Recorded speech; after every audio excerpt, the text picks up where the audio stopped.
If you continue to say yes to every low-value request that lands on your desk, then you are systematically training your organization to see you as a disposable commodity. This isn't speculation, it's a law of value, understood not just by modern economists, but by the most elite warriors in history. Medieval knights lived by a code of honor. This code was not about blind obedience. It was about the strategic use of refusal. In the Book of Chivalry, written around 1410, the knight Geoffroy de Charny explicitly advises refusing base or unworthy quests. Why? Because indiscriminate service dishonored their lineage and catastrophically reduced their value. A knight who said yes to everything was a common sellsword. A knight who said no to protect his honor was a lord. His refusal created scarcity. His scarcity created immense value. The same psychological mechanism is at play in your office right now. Your constant availability is secretly destroying your worth. The guilt you feel when you consider saying no is not a character flaw. It is not a weakness of your will. It is a biological tripwire installed in your nervous system by evolution. For millennia, social rejection meant death.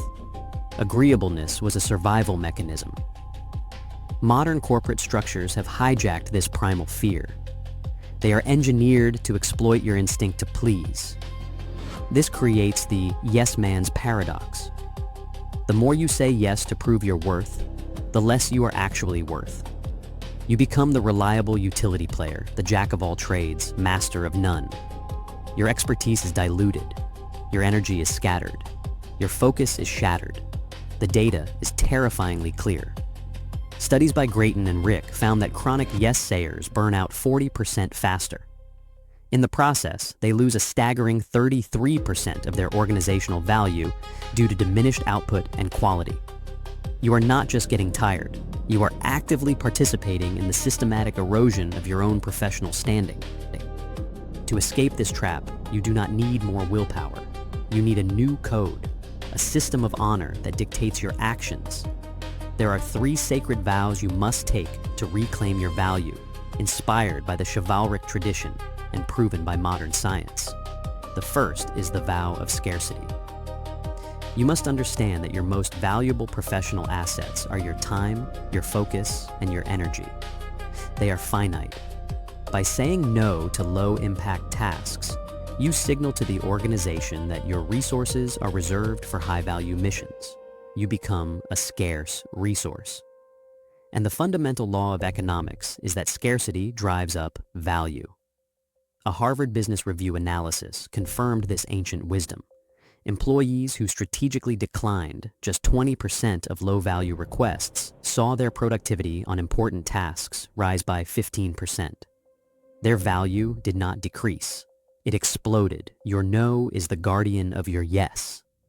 It ensures your yes is deployed with maximum force on the battles that actually matter. The second vow is the vow of assertive loyalty. We have been conditioned to believe that loyalty means saying yes. This is a lie. True loyalty is not to the whims of an individual. It is to the success of the mission. A knight who followed his lord into a foolish, dishonorable battle was not loyal. He was a liability. His duty was to preserve his strength for the fights that mattered.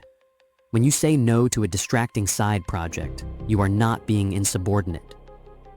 You are demonstrating fierce loyalty to the primary objective. You are protecting the organization's most critical goals from the distraction of trivial requests.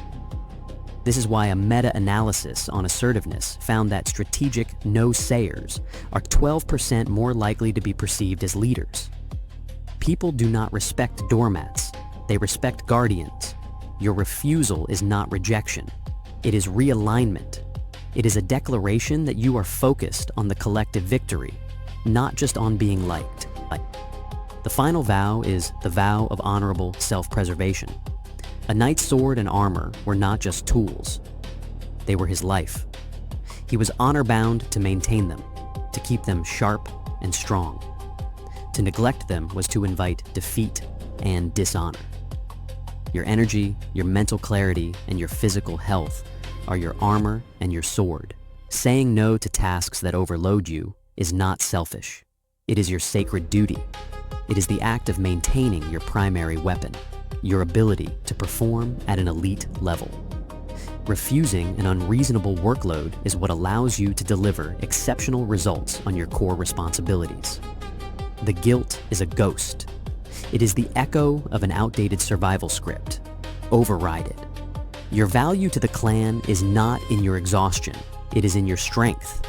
This is not just a set of tactics, it is a reclamation of an ancient code, a code of honor, of value, and of power. It is time to stop being the willing foot soldier and start being the indispensable knight. The choice is yours, now.